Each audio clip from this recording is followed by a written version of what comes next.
Welcome back to the Idea Morning Digest right here on Idea TV. My name still remains Cynthia Bassi.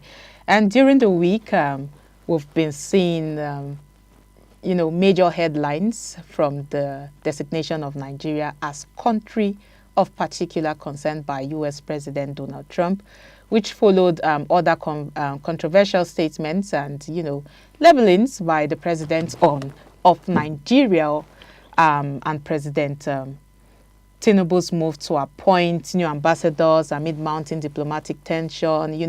The U.S. military's, reported plans for possible intervention, which is being rolled out in 3 phases in Nigeria.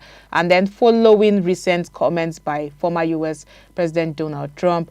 And a whole lot of things have been emanating since then. And most recently, we've seen on the headlines today that the U.S. Court is sanctioning Miyetti Allah, and freezing some of his assets. So many developments from this story. Now, this development raised serious questions, not just about diplomacy, but about governance, about sovereignty, and the strength of our national institutions, of course, and in navigating global pressure. But beneath these headlines lies a deeper, conversation. What does effective leadership look like when a nation is being tested both at home and abroad? And how do we strengthen governance? How do we strengthen diplomacy and institutional confidence to preserve our sovereignty and global dignity? So this morning we are going to be joined by David Okigbo. He's a writing fellow and policy commentator with African Liberty. He writes on governance, leadership, and Africa's voice in the global arena, showing how strong institutions and, principled diplomacy can elevate the nation's and people alike. And David also contributed to platforms such as Afrocritique, bringing clarity and creativity to conversations about society, policy, and the future of Africa. David will be joining us online, but he's yet to join us. But when he's in, we'll start rolling and we'll get yes, he's trying to join now, but we'll start rolling and we'll start talking and we'll get into the matter from an expert's view. But yes, we've seen a whole lot of things this week. We've seen a lot of talks this week, so many things, even until as I speak, the president has even come out today to say that we are prepared and he's going to take the bull by the horn. He is ready for dialogue with the U.S. He is ready for diplomatic, let me emphasize that, diplomatic dialogue with the U.S., with President Donald Trump. And I hope President Donald Trump is open to that, because I feel like that is the first step towards handling issue. We have to tackle things from a diplomatic, point of view. So we're going to be asking a lot of questions to, David. Let's see from a diplomat angle, from an African liberalism angle. Okay, we have David here. Good to know that we had David here. David, good morning. I hope you can hear me. Yes, I can hear you very well. Hello, can you hear me, David? I can hear you. Okay. Good morning and good to have you, David. Yes, good morning. Okay, it's a pleasure to have you on Idea TV. This is Idea Morning Digest. So, David, without wasting much time, let's just go straight into the questions. So let's begin from the top. Let's begin from where it all started. The president is finalizing ambassadorial appointments and, amid diplomatic tensions with the U.S. following Trump's controversial statements. So now, from a governance perspective, how crucial is diplomatic presence, and what does the delay in appointing ambassadors say about Nigeria's foreign policy preparedness?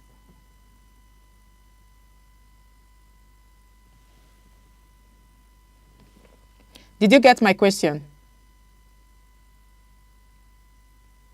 I think our network is bad. Okay. These are some of the things we are talking about, bad network. But then we'll be looking at, we'll be asking David how, the President Bola Tinubu, the president of Nigeria, has come out to say he is finalizing the ambassadorial appointment with, is finalizing the list with the foreign minister, Tuga, and they're seeing how they are going to finalize the list. Okay, good to know David is back. Okay, David, should I go over my question again? Can you hear me? Yes, I can hear you Okay, now. okay. So I said I want us to begin from the top. I want us to begin from where it all started from. So with what is happening, we know the tension in Nigeria currently. The president is finalizing, and we're seeing that the president is pushing to, finalize the list of ambassadorial appointments amid this diplomatic tension with the US following Trump's controversial statement. So I'm asking from a governance perspective, how crucial is diplomatic presence and what does the delay in appointing ambassadors say about Nigeria's foreign policy preparedness? Okay, so I think it shows a lack of coordination in Nigeria's government functionality. Because what do I mean? I mean, like, ambassadors are the forefront operators when it comes to diplomacy and when it comes to reaching out to the outside world. And so, not having them has shown the rest of the world that there is a lack of credibility in the country, and there is this gap that needs to be filled. And so, the president trying to do it now is never too late.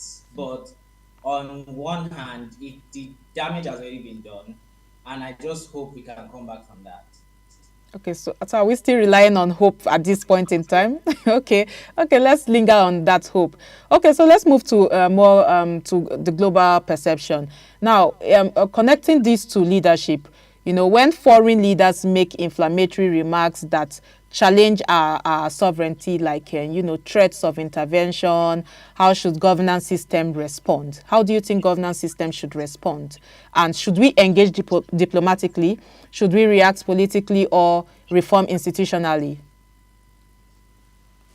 I feel like the way to go is to reform institutionally, Okay. because the point is when they have seen something is wrong with the system, within the system, that's when they come out to interfere, because you can't interfere when there is no presence of vulnerability. And the outside world have seen that there is vulnerability in our system, and so they have found the need to come and interfere. The only thing we can do now is to fix those vulnerabilities and reform internally, where I'm talking about even in security, in our economy, in order to get back that our stance in the world stage. Because okay, if we are to talk about the Trump threat, the Trump if Nigeria is a secure country, and if there is no problem of insecurity in Nigeria, Trump wouldn't have any reason to threaten us. So I think for the president, what he's supposed to do now is to act now before it's too late and before they start to make the necessary advances towards interfering. Because we all know when foreign leaderships and foreign governments interfere in a country, they are not going to live without have doing more harm than good. So I feel like President Tinubu should really take charge now and make make the country better when in terms of like insecurity, in order to help us and in order to stop them from coming. Because when we do that, they have no other reason to come. How long do you think it will take?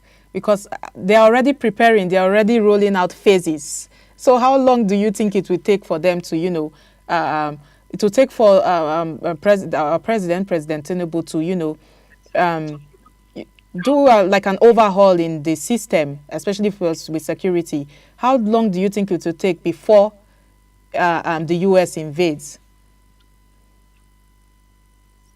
Okay, Or for one he can start small. I'm not even like insinuating a huge reform or a huge overhaul in the system. But when he starts small by tackling the insecurity in, let's say, Benue State, all the time that from the time Trump made that threat till now, there's so much that needs to be done, and there's so much that can be done in this country. So if we wait instead and like complain that Trump is threatening us and nothing is being done, then it's a waste of time and it's a waste of resources. But if we start to do the work now, like Nigeria is a country where you can say something online and they will come to get you in your house. So why can't they go and get those people that are causing the problem in somewhere like Benue State? We need to actually, it's possible, it's possible. So it's not, I'm not even saying make the whole country safe all at once, but we can start small by making, even if it's a town safe, even if it's a village safe, even if it's, let's see results. Good. Okay. Let's see actions. Let's see little actions. I think little actions can, go a long way at this point in time. That's what David is trying to say. But then let's ask something around sovereignty. You know, and this brings us to the president's recent declaration of emergency on security training institutions for police, for the civil defense and other security agencies in the country. So, do you think this is the right? Was it because of of this tension? He linked outdated facilities to larger economic vision of a $1 trillion economy. So, David, what does this reveal about the intersection between security, governance, and development?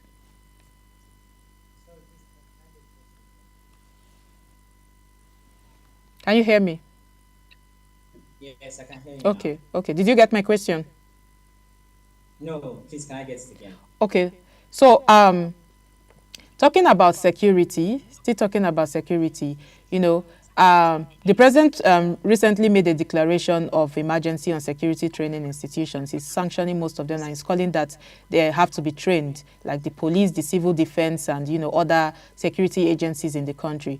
And he linked most of their outdated facilities to the larger economic vision, his renewed hope agenda he has, and he linked it to the vision of a $1 trillion economy. So I'm asking is that what does this reveal, when we talk about the intersection of development, security, and governance?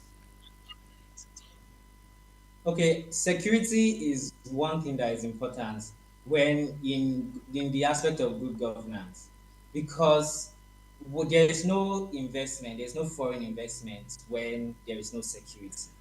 So we need to, the government is right in that aspect where we need to reform our security agencies. We need to start, we need to professionalize security in itself, where there should be more training, there should be more doctrine, and there should be more accountability in security. So when we make when we make the country safer, it's also an invitation for more for foreign, not interference now, but partnership into the country, and it will help us really get to where we need to be on the world stage and where we need to go as a country. Okay, so this is an aside. Do you think the Nigerian security agencies are not capacitated enough at this point in time? Yeah, yes, because we we are seeing it for ourselves in everyday life, where you have bandits. Okay, you have bandits that have better guns than the police, and you have police army officials that are not as trained as and can't compete with the rest of the world, with the military of the rest of the world. And even if we had like better security, we won't be so afraid of Trump interfering in our business, because we would know, okay, we are ready to defend ourselves. But in a country where there's no form of that, according to a 2024 report, or in the Mo Ibrahim analysis, Nigeria was is 30 Nigeria was 38.7 in security and rule of law. That is a very small number. And so we need to up our game, and we need to get to where we need to be in order to actually be compete with the world military and also to secure our own land internally. Oh, interesting. David say we are afraid of the U.S. invading Nigeria, but then, okay, still talking about. Okay, let's talk about the institutional weakness now. So, would you agree that weak domestic institutions make a country more, susceptible rather to foreign political interference? Yes, weak domestic institution, because okay, like I said, there will be no interference without some form of vulnerability. And it's also okay, it can be seen also in humans, where every human wants to take advantage of the vulnerability of the other. It also applies in nations, where every nation wants to take advantage of the vulnerability of the other nation. And so when we have a weak internal internal defense and a weak domestic a when we have a weak domestic system, it invites other people to come and take advantage of it, and to put us in harm's way, and makes us to actually not be able to defend ourselves, and to sit with our and to actually sit with the and to actually defend ourselves from external factors. So we need to have a stronger domestic system. We need to build our domestic system, whether it's to imbibe in our economy, whether it's to improve our security. We just need okay, take a look at other African countries. Every other African country is susceptible to every other Western world and Western power. So, and that shouldn't be a thing. That shouldn't be one of the things that makes us who we are. So we need to change that. And the stronger the economic system, the stronger the security, the stronger the domestic system in this country, the better and stronger we are to face any form of interference that comes our way. Okay. Okay, so how do you think, talking about reactive governance and proactive governance, for far too long, I always say that most times Nigeria, and a lot of people have said that Nigeria most times are more of reactive rather than proactive.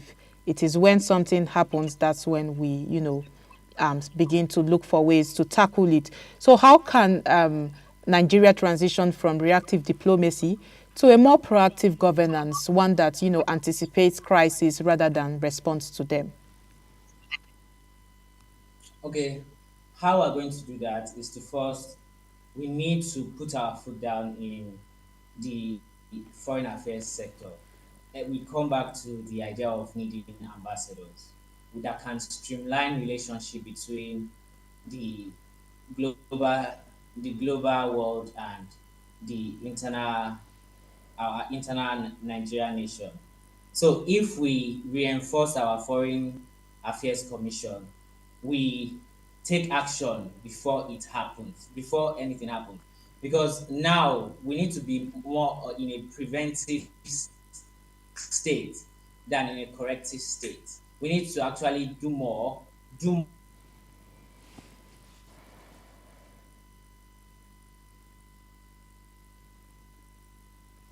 Okay, so the network is breaking, having a bad network, but then David has been saying a lot, opening our eyes to how governance should, be, especially in a democratic society and in the 21st century that we are in, and how, we need to build diplomacy, how we need to react to situations, how we need to present ourselves also in the global or on the global stage, how Nigerians needs to respond to, you know, um, the work we are doing to. interference. Okay, David is back. I can hear his voice.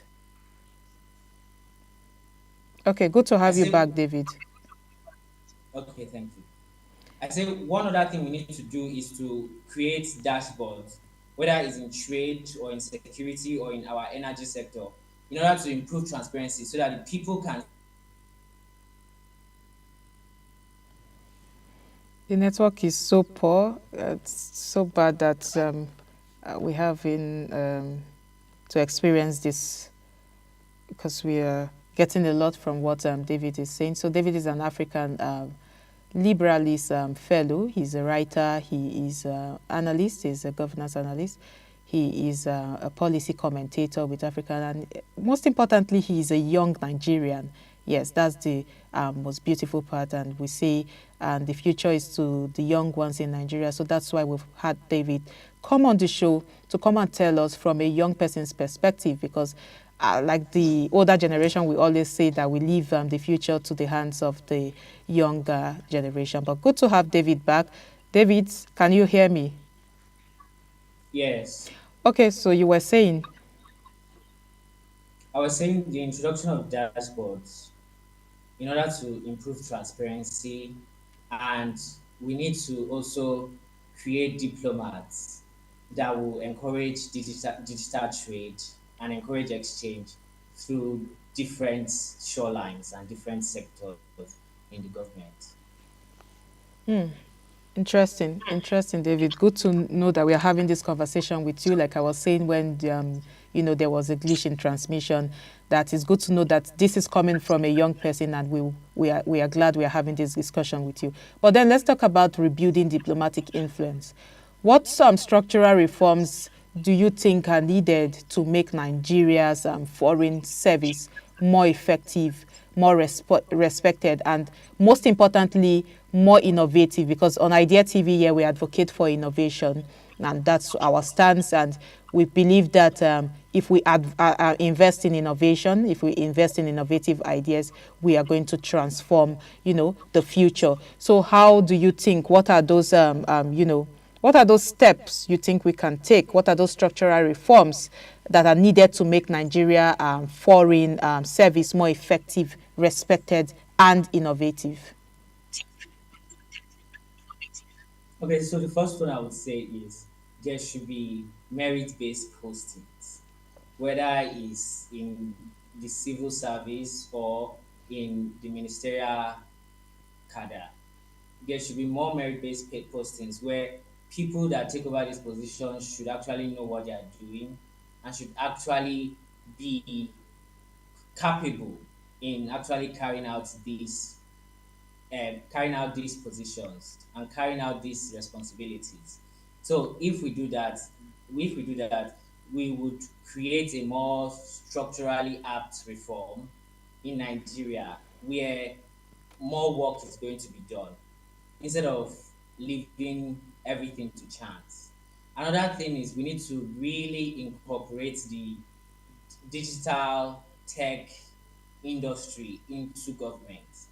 There needs to be more digital replacement of outdated systems into government, whether it be in the whether it be in the National Assembly or in the ministries. We need to go more digital.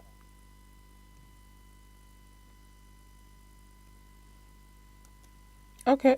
Um, Seems the network is not our friend today. The network has not been doing us so well. I hope that doesn't break your line of thoughts with this conversation. I hope you are still on track with the conversation, because we are having a good conversation here. We are having a good conversation here, talking about how Nigeria system, especially with foreign Nigeria's foreign service, can be more structural, can be respected, can be innovative, can be can be effective at the end of the day. That's what we're talking about here.